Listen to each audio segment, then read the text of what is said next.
오늘 제목이 하나님의 한탄과 은혜입니다. 초대교회 역사에서 보면 예수님의 제자 가운데 베드로와 그리고 가룟 유다를 볼 수가 있지 않습니까?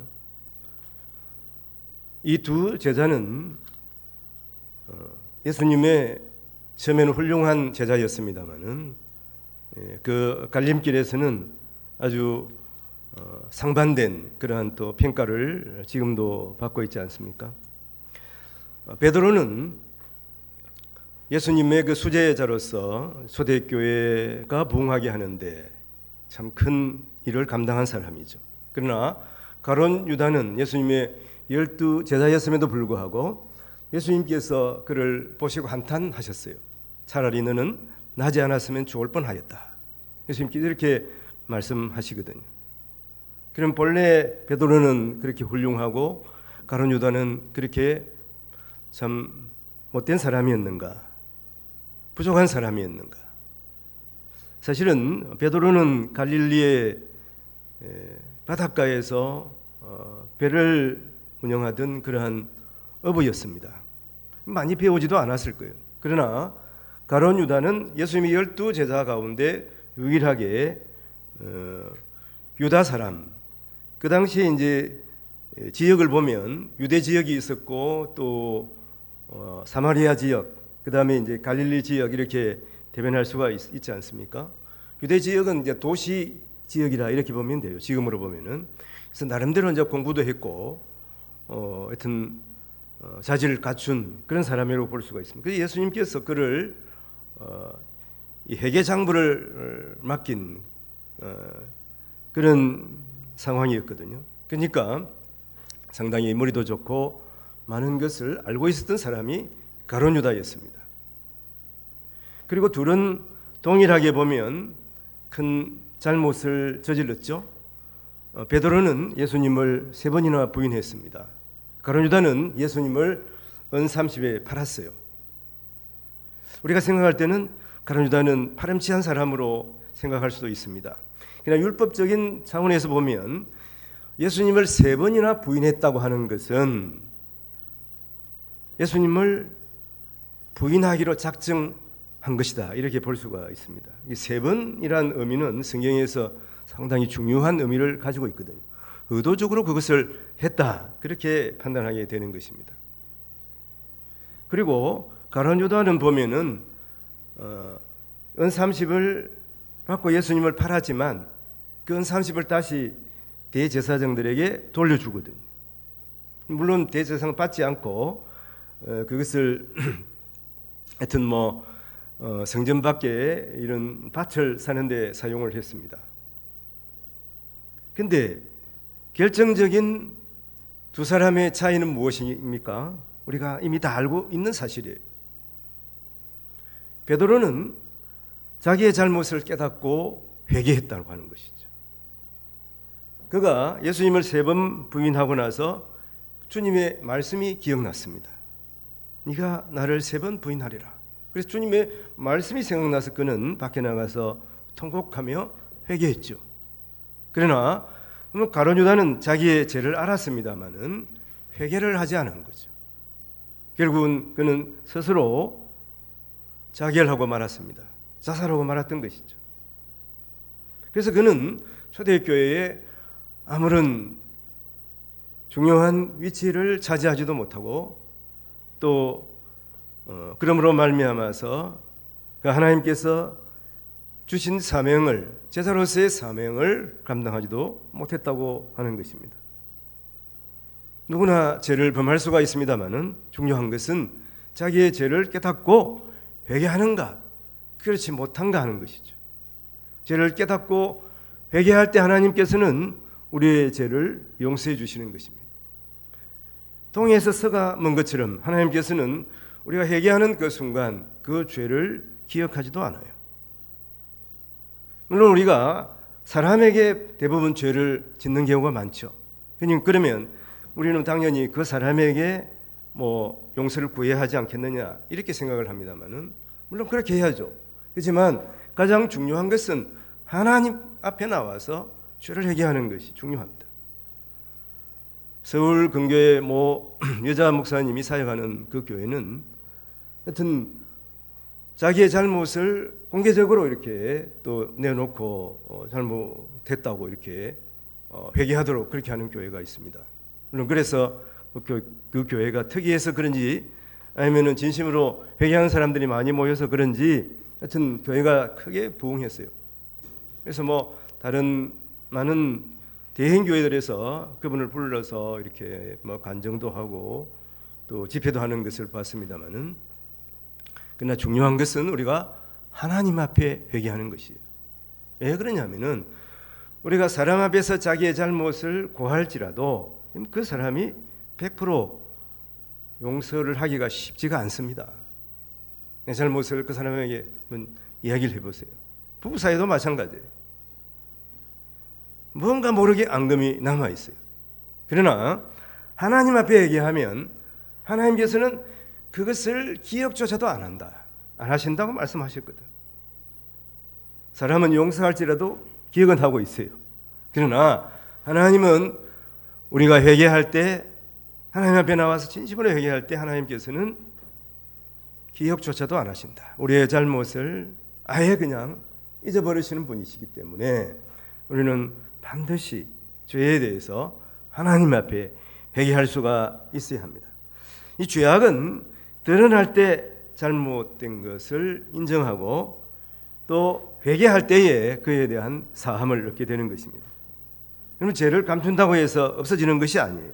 시간이 지난다고 해서 그 죄가 잊혀지는 것이 아닙니다. 회개하지 않을 때 그 죄가 차곡차곡 쌓이게 되는 거예요. 그래서 결국 넘치게 되면 홍수처럼 걷잡을 수 없게 되는 지경에 이르게 되는 것입니다. 오늘 창세기 6장 말씀을 읽었습니다마는 창세기 6장부터 시작해서 9장까지 인간의 죄로 말미암아서 하나님께서 홍수로 심판하는 내용이 기록되어 있습니다. 오늘 이 본문은 심판의 원인을 밝혀주는 내용입니다. 예수님께서도 말세의 징조를 말씀하시면서 마태복음 24장 38절 39절에 보면 홍수 전에 노아가 방주에 들어가던 날까지 사람들이 먹고 마시고 장가들고 시집가고 있으면서 홍수가 나서 그들을 다 멸하기까지 깨닫지 못하였으니 이렇게 말씀합니다. 인자의 임함도 이와 같으리라. 중요한 것은 이 세상에 해야 될 것은 다 하면서도 정작 죄인인 것은 깨닫지 못하고 있는 것이죠. 하나님께서 이 세상을 심판하실 것에 대해서는 느끼지 못하고 살아간다고 하는 것입니다. 오늘 우리가 살아가는 이 세상의 모습이 아니겠습니까? 마지막 때를 살아가고 있다 하는 것을 우리는 잊지 말아야 하는 것이죠. 그리고 이 마지막 때에 하나님께서 우리에게 주시는 또 교훈을 우리가 결코 놓쳐서는 안 될 것입니다. 먼저는 죄의 모습이 세상에 있다고 하는 것입니다. 하나님께서 왜 세상을 심판하려고 하셨습니까?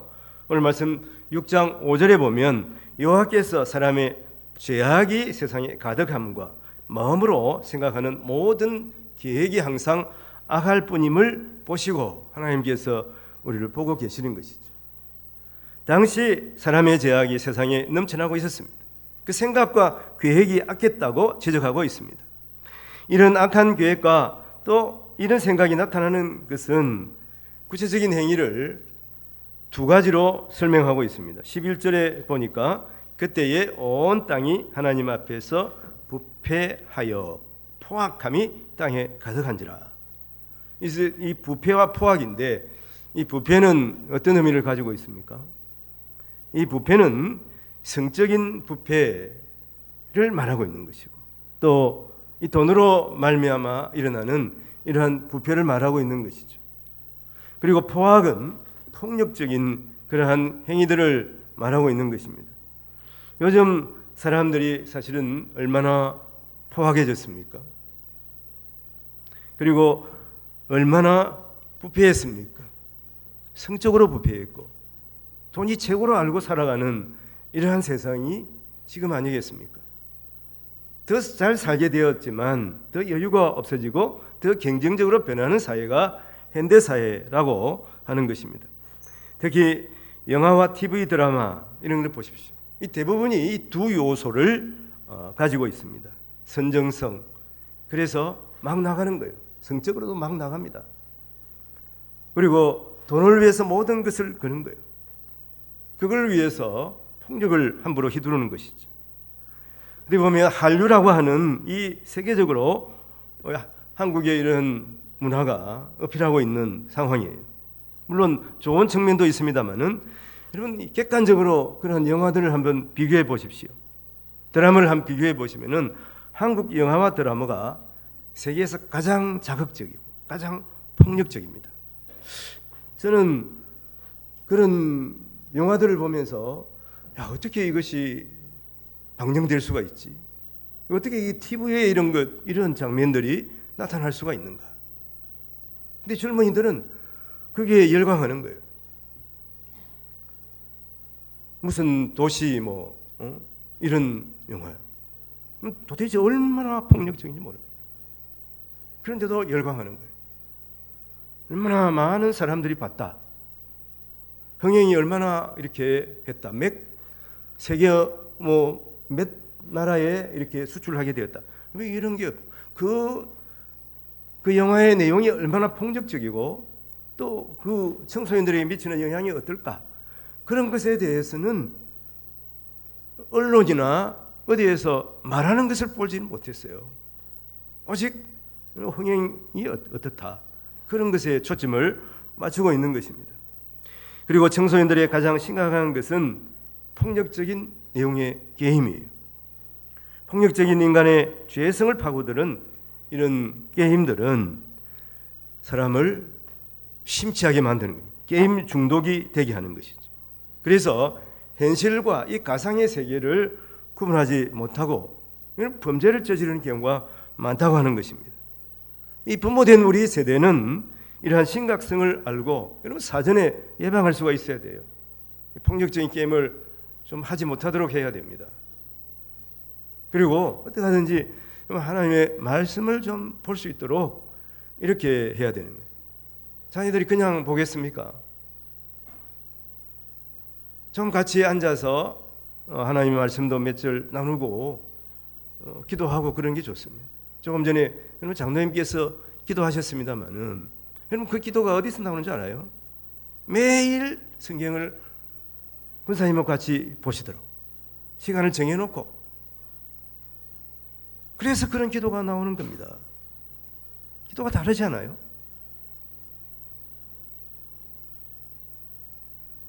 자녀들에게 이런 감동을 주는 부모가 되어야 하는 것입니다. 무엇으로 감동을 주겠습니까? 하나님의 살아계신 말씀으로 그 자녀들을 깨우고 그 자녀들로 하여금 어떻게 살아야 할 것인가 스스로 결단하도록 만들어야 하는 것입니다. 그리고 오늘 본문에서는 부패와 폭력을 초래하는 근본적인 원인을 추적하고 있습니다. 오늘 6장 2절 말씀에 보면 하나님의 아들들이 사람의 딸들의 아름다움을 보고 자기들이 좋아하는 모든 여자를 아내로 삼는지라.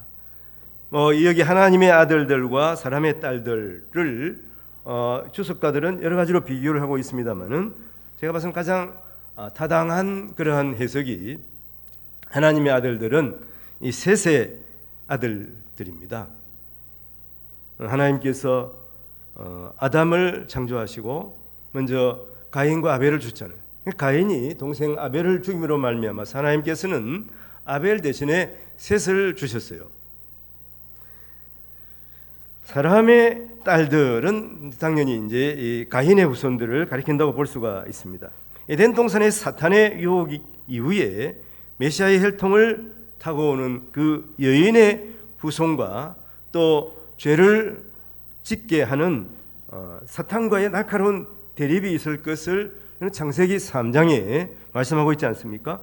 창세기 3장 15절 말씀에 내가 너로 여자와 원수가 되게 하고 내 후손도 여자의 후손과 원수가 되게 하리니 여자의 후손은 내 머리를 상하게 할 것이요 너는 그의 발꿈치를 상하게 할 것이니라. 구속사에서 보면 끊임없는 이러한 선과 악의 대결을 예고하고 있는 것이죠. 그래서 창세기 3장 15절은 원시복음이다 이렇게 말합니다. 여기서 여자의 후손은 구체적으로 예수님을 말하고 있어요. 여자의 후손이 이게 단수입니다. 복수로 말하는 게 아니에요. 오직 예수 그리스도 메시아 대신 주님을 말하고 있는 것이죠. 그리고 우리가 성경에서 보면 선악과를 따먹고서 이 가인과 아벨의 그러한 대립으로 이어지게 되는 것이고 결국은 하나님의 아들들과 사람의 딸들로 나누게 되는 것이죠. 이것은 빛과 어둠으로 대비가 되는 것이고 결코 화합할 수 없다고 하는 것을 보여주는 것이죠. 여러분, 빛과 어둠이 어떻게 화합할 수가 있습니까? 빛이 비추면 어둠은 물러가게 되어 있는 것이죠. 그런데 왜 화합하려고 합니까? 사람의 딸들의 아름다움을 보고 하나님의 아들들이 그들을 취하고 장가하게 되는 것이죠. 이것은 정욕을 품고 또 쾌락을 위해서 아내를 삼았다고 하는 것입니다. 오늘날 믿는 가정에서 특히 젊은이들에게 주는 중요한 교훈입니다. 결혼정년기를 맞이한 자녀를 둔 또 부모에게 주는 경고이기도 한 것이죠. 자녀들을 결혼시킬 때 부모의 입장에서 제일 중요하게 생각하는 것이 무엇입니까? 뭐니 해도 뭐니가 최고야. 그러면서 돈이 좀 있어야 되고 돈 있는 사람, 또 권력이나 외모, 또 학벌을 먼저 보는 이러한 모습이 아닌가 하는 거예요. 물론 인격과 재능이 중요합니다만은 가장 중요한 가치 기준을 신앙에서 찾아야 한다는 것이죠. 고린도서 6장 14절에 보면 너희는 믿지 않는 자와 멍에를 함께 매지 말라. 오와 불법이 어찌 함께하며 빛과 어둠이 어찌 사귀며. 물론 우리가 믿지 않는 사람과 결혼해서 또 그 가족을 구원할 수도 있습니다만은 그러나 여러분 결혼의 목적은 전도가 아니에요. 결혼은 한 몸이 되는 거예요. 결혼은 멍에를 함께 매는 것이죠. 그래서 우리는 믿음의 가정을 이루게 되는 것입니다. 인간은 주위의 영향에서 자유롭지가 않아요. 다른 사람으로부터 영향력을 받게 돼 있어요. 특히 가족에서는 더 그렇지 않습니까? 자녀는 당연히 부모의 영향을 받고 신앙생활을 하게 되는 것이죠. 그래서 오늘 이 본문을 보면서 우리가 고민을 많이 해야 되는 것이죠. 물론 지나간 일들을 바꿀 수는 없지 않겠습니까? 중에서 앞으로가 중요한 것이죠. 혹시 믿지 않는 그러한 가정과 결혼을 했다면 어떻게 되겠습니까? 기도하고 특히 부모로서 더 기도하고 그 자녀가 믿음의 길을 올바로 가도록 해야 되는 것이죠. 그래서 만날 때마다 그 자녀에게 믿음의 길을 가도록 그렇게 교훈해야 하는 것이 부모의 책임인 것이죠. 그리고 믿는 가정이라 그러면 더욱더 믿음으로 굳게 서도록 또 자녀를 위해서 더 기도해 주어야 하는 것입니다. 결국은 자녀들은 부모의 영향을 받는 것이죠. 그래서 교회에 와서 함께 기도하고 또 함께 신앙생활하며 함께 하나님의 말씀을 들을 때 조금씩 변화받게 되는 것이죠. 하나님께서는 우리의 가정의 믿음을 위해서 또 우리 자녀들의 신앙을 위해서 기도할 때 결코 하나님께서는 그것을 간과하지 않으십니다. 그리고 반드시 하나님께서는 아름답게 결실하도록 도와주실 것이 우리가 이것을 믿어야 하는 것입니다. 왜 그렇습니까? 지금도 성령 하나님께서 우리 가운데 역사하시기 때문이에요. 여러분, 성령 하나님은 하나님이십니다. 우리 마음에 감동을 주시는 분이에요. 우리에게 믿음의 능력을 다하시는 분이에요. 또 우리를 깨우치게 하시는 분이지 않습니까? 그렇다면 우리가 성령을 의지하고 기도할 때 성령 하나님께서 반드시 우리의 기도에 응답해 주십니다. 이것을 믿고 결코 포기하지 않으시기 바랍니다. 노아 시대의 타락을 보십시오. 오늘 이 본문에서 보듯이 사람들이 이 신앙의 가치관이 개성되지 않았기 때문에 그러는 것이죠. 그리고 사람들이 외모에 취해서 하나님의 말씀에 따라서 결정하지 않고 자기 생각대로 한 것입니다. 오늘 말씀에서 특히 하나님과 동행하며 하나님의 복을 인내하며 지키고 선포해야 할 것을 말씀합니다. 하나님이 내 삶의 주인이 되어야 하는 것이죠. 우리가 이것을 세상에 양보해서는 안 되는 것이죠. 이것은 자녀에게도 양보해서는 안 됩니다. 하나님이 내 삶의 주인이야. 여러분, 이 신앙을 분명히 견지하고 자녀들에게 물려줘야 할 것입니다. 이것이 우리가 계승해야 할 귀중한 유산인 것입니다. 그리스도인 우리가 이 유산을 소홀히 하고 경건한 삶을 양보하기 시작할 때 거기로부터는 부패에 더러운 싹이 돋아나게 되는 것이죠. 그래서 한 사회가 망해갈 때 먼저 교회가 타락하게 되는 것이죠. 하나님의 백성들의 삶이 흔들리게 되는 것입니다. 그래서 베드로전서 4장 17절에 보면 하나님의 집에서 심판이 시작할 때가 되었다, 그렇게 말하는 것이죠. 여러분, 세상이 망하기 전에 먼저 교회가 무너지게 되는 것을 말씀하고 있는, 하나님의 집에서 심판이 시작이 되고 있는 것입니다. 하나님의 백성들이 하나님의 백성다움을 상실할 때 사회의 어둠이 시작이 되는 것입니다. 성도들은 이 세상의 빛과 소금의 직분을 감당해야 되는 것이죠. 이것을 감당하지 못할 때 밖에 버리워져서 세상의 조롱거리가 되게 되는 것입니다. 이것을 포기하게 될 때 세상에 심판이 오는 것이죠. 하나님의 이런 하나님의 사람들의 부패와 타락과 폭력을 보시고 한탄하시고 근심하시는 것입니다. 이것은 하나님께서 차마 보지 못하시겠다고 하시는 것이죠. 그래서 그 죄의 결과로 말미암아서 하나님께서 세상을 심판하는 것입니다. 오늘 3절에 보십시오. 여호와께서 이르시되 나의 영이 영원히 사람과 함께하지 아니하리니 이는 그들이 육신이 됨이라. 그러나 그들의 날은 120년이 되리라. 나의 영이 영원히 사람과 함께하지 아니하리니, 이렇게 말씀하시는 것은 죄의 결과가 이렇다는 것이죠. 죄의 결과가 먼저 하나님이 함께하시지 않는다는 것입니다. 하나님께서는 여러분 죄와 함께할 수가 없어요. 죄와 연합할 수가 없습니다. 그러니까 죄가 있으면 하나님과 동행할 수가 없는 것이죠.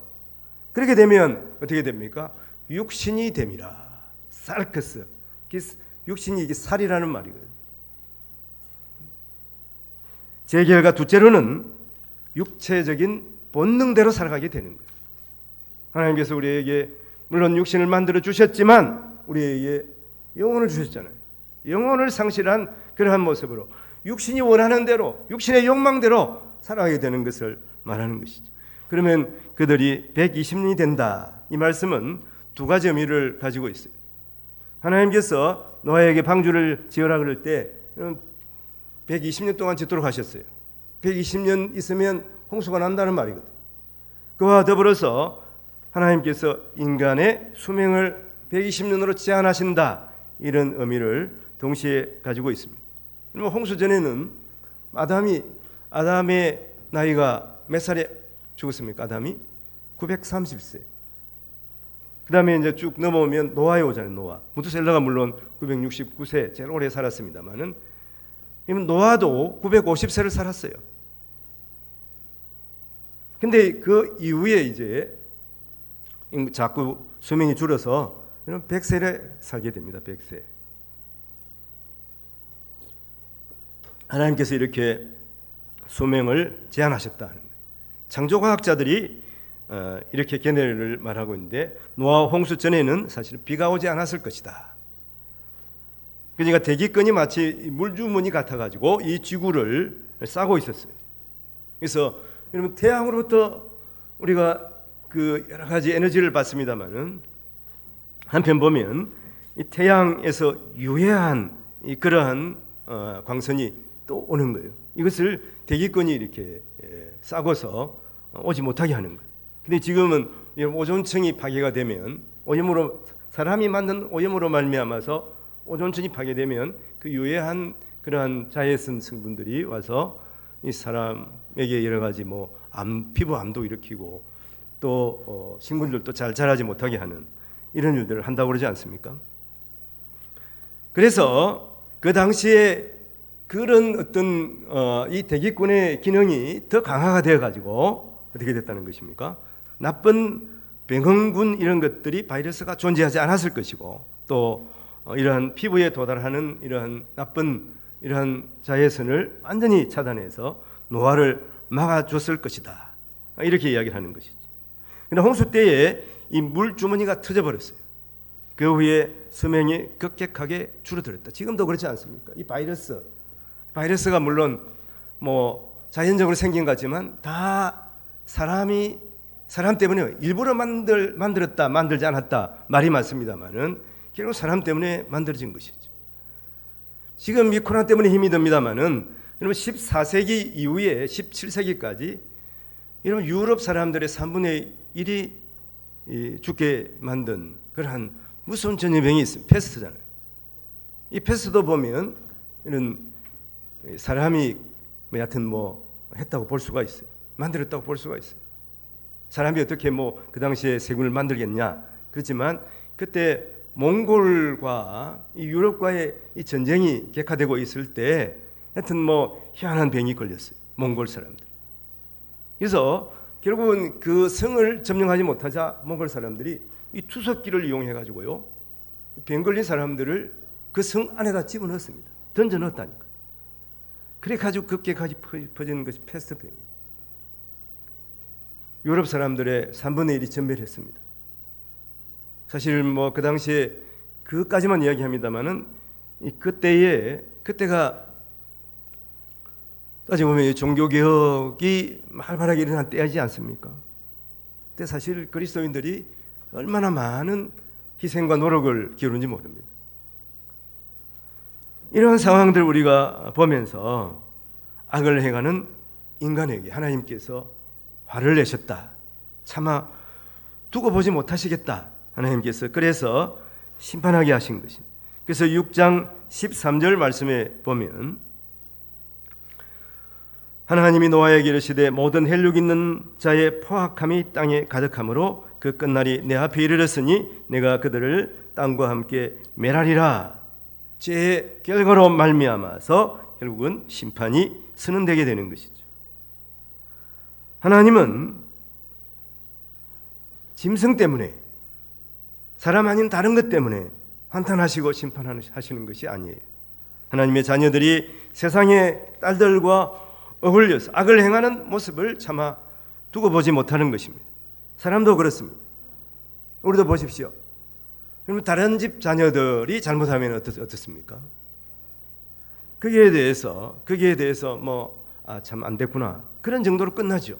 그러나 우리 집 자녀가 그렇게 생각한다고 생각해 봅시다. 악을 행하면서 아주 일례를 든다면은 그럼 마약을 먹고 여튼 동성애를 하고 만일 그렇다고 생각해 보십시오. 우리 집 자녀가 그렇다고 그러면 이러면 얼마나 가슴이 아프겠습니까? 물론 다른 집 사람이 그래도 다른 집 자녀가 그래도 마음은 아파요. 그러나 결코 자기 집 자녀가 그러는 것은 두고 보지 못할 거 아니에요. 사실 온 세상에 지금 동성애가 만연했어요. 우리나라도 얼마 전에 서울 광장에서 이 동성애 키어 축제가 열렸습니다만은 그 사람들이 뭐라고 그러냐 하면은 이렇게 자기를 드러내 놓는 것이 엄청난 용기 있는 행위라고 하는 거예요. 그래서 자기들이 용사래. 세상에 왜 그렇게 됐습니까? 그럼 자기 집 자녀가 걸리지 않았기 때문에 내 집 자식이 동성애 하지 않으니까 다른 집하고 무관하다는 거예요. 그거하고 나하고 무관하다. 그래서 방치한 겁니다.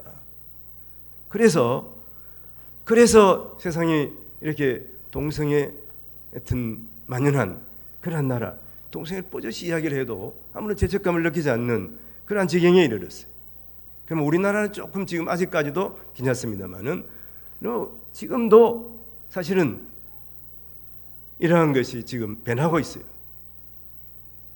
여러분 동성애를 자랑합니다. 용기 있다고 생각해요. 이번에 키어 축제도 그걸 용기라고 생각합니다. 이런 원인이 어디에 있습니까? 우리 집에는 괜찮다는 거예요. 우리 집에는 동성이 아니라는 거예요. 이렇게 해서 방치하다가 결국 이 지경까지 온 것이 아니겠습니까? 사실은 우리 자녀들은 부모의 걱정과 근심의 소리를 들어야 하는 것이죠. 마찬가지로 우리도 하나님의 근심과 한탄의 소리를 들어야 하는 것이죠. 그러나 죄의 결과는 심판만 있는 것이 아니에요. 심판 중에 하나님께서 우리에게 은혜를 베푸시는 것입니다. 그래서 세 번째로 보는 것은 하나님의 은혜입니다. 창세기 6장 8절을 보십시오. 그러나 노아는 여호와께 은혜를 입었더라. 노아는 세상에 부패하고 강포한 때에 살았습니다. 그러나 하나님은 그에게 은혜를 베푸셨죠. 그래서 9절 말씀에 보면 이것이 노아의 족본이라. 노아는 의인이요 당대 안전한 자라. 그는 하나님과 동행하였으며. 그는 그 가운데서 그래도 하나님을 의지하고 하나님 말씀대로 살아가려고 하는 사람이었습니다. 그래서 우리는 이 노아를 대단한 사람, 특별한 사람으로 취급하기가 쉽습니다. 그렇게 노아를 인정하고 싶죠. 그러나 중요한 것은 노아된 것은 하나님의 은혜를 입었다고 하는 사실이에요. 은혜는 무엇입니까? 자격 없는 사람에게 베푸시는 하나님의 일방적인 그러한 선물입니다. 사랑이에요. 우리도 그랬습니다. 그 사랑과 은혜를 입었다면 우리도 힘들고 어려운 때를 살더라도 하나님께서 베푸신 은혜에 감사하며 살아가야 하는 것이죠. 이스라엘 백성들을 보면 그들은 나라가 망하고 바벨론으로 노예가 되어서 끌려갔습니다. 고향과 가족을 떠나 먼 객지에서 패망과 슬픔을 간직한 채로 살아가고 있습니다. 고향으로 돌아갈 아무런 소망이 없었습니다. 그런데 그때에 바벨론이 바사 제국에 망하고 이제 바사의 왕 고레스가 유대인들을 고향으로 돌아가서 하나님의 성전을 지으라고 하는 이 꿈 같은 그러한 조서를 내리게 되는 것이죠. 그래서 이 사건의 배경이 된 시편이 있는데 시편 126편 1절에 보면 여호와께서 시온의 포로를 돌려보내실 때에 우리는 꿈꾸는 것 같았다. 이게 꿈인가 생신가? 도대체 어떻게 이런 일이 있지? 그렇게 생각했다는 거예요. 그래서 2절에 그때에 우리 입에는 웃음이 가득하고 우리 혀는 찬양이 찼었도다. 그때 문나라 가운데에서 말하기를 여호와께서 그들을 위하여 큰일을 행하셨다. 큰일을 행하셨다 하였도다. 꿈꾸는 것 같았다는 거예요. 우리 입에는 웃음이 가득했다고 하는 것입니다. 이런 일들이 어떻게 있을 수가 있습니까? 너무나 기쁜 거예요. 이 꿈이냐 생시냐? 나는 죽을 수밖에 없는데, 나는 결코 우리의 그 고향으로 갈 수 없는 처지지만 하나님께서 우리를 인도해서 다시 예루살렘으로 돌아가서 성전을 건축하게 하셨다니 어떻게 이런 일이 있을 수가 있는가? 그들은 기뻐하며 돌아와서 성전을 건축했다고 하는 것입니다. 우리나라도 그런 적이 있습니다. 이번 8.15 해방 77주년이잖아요. 해방도 그렇지 않습니까? 물론 뭐 강복군도 있고 또 상해 임시정부에서 수고한 사람들도 있습니다만은 사실 우리의 해방은 전적인 하나님의 은혜예요. 아시아를 제패한 일본이 하여튼 미국에 선전포고를 한 것이죠. 그러나 미국은 어떻게 했습니까? 2차 대전에서 결국 일본을 이기게 되지 않습니까? 격렬한 전쟁 가운데서도 이런 원자폭탄이 일본에 2개 떨어지니까 일본 천황이 무조건 항복했어요. 그래서 우리나라도 그래서 해방이 된 거 아니겠습니까?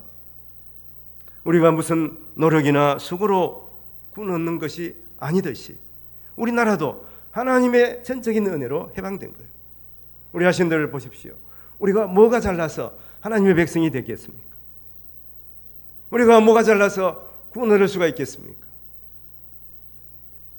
하나님께서 그 아들 예수를 통해서 우리의 모든 죄를 사하여 주심으로 말미암아서 우리는 하나님의 자녀가 되고 하나님의 거룩한 백성으로 살아갈 수가 있는 것이 아닙니까?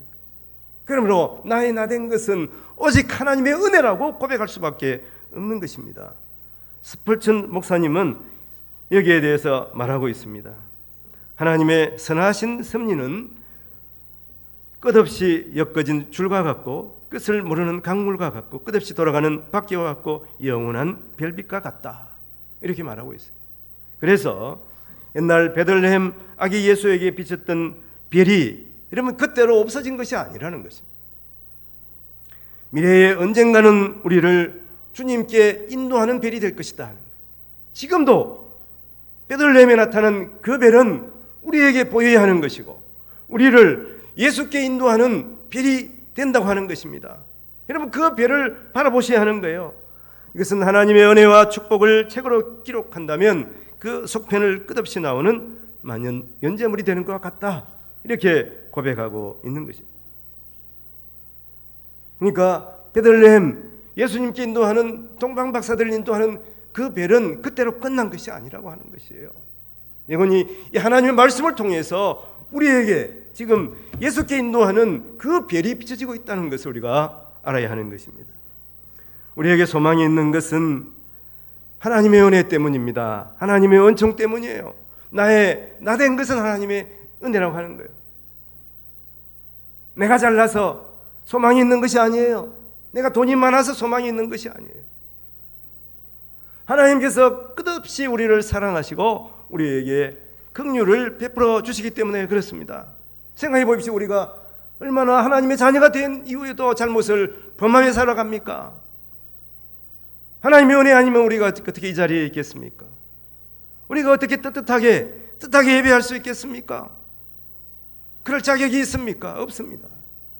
그러니까 하나님께서 우리가 잘못하지만 또 용서하시고 또 은혜를 베푸시고 또 힘을 주셔서 하나님의 자녀로 살아가게 하시는 것입니다. 그리고 하나님의 은혜는 전에도 있었고 지금도 계속되고 있습니다. 앞으로도 계속될 것입니다. 그리고 하나님 아버지와의 관계도 영원히 계속되고 영원히 우리는 하나님의 자녀로 살아가게 될 것이, 이것이 우리의 소망입니다. 이 소망을 품고 살아가는 성도들이 되어야 합니다.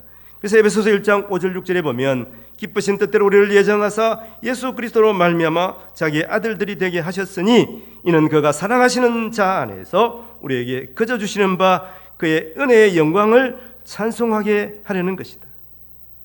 이 순간에도 하나님의 은혜는 우리를 향해서 폭포수처럼 쏟아지고 있는 것입니다.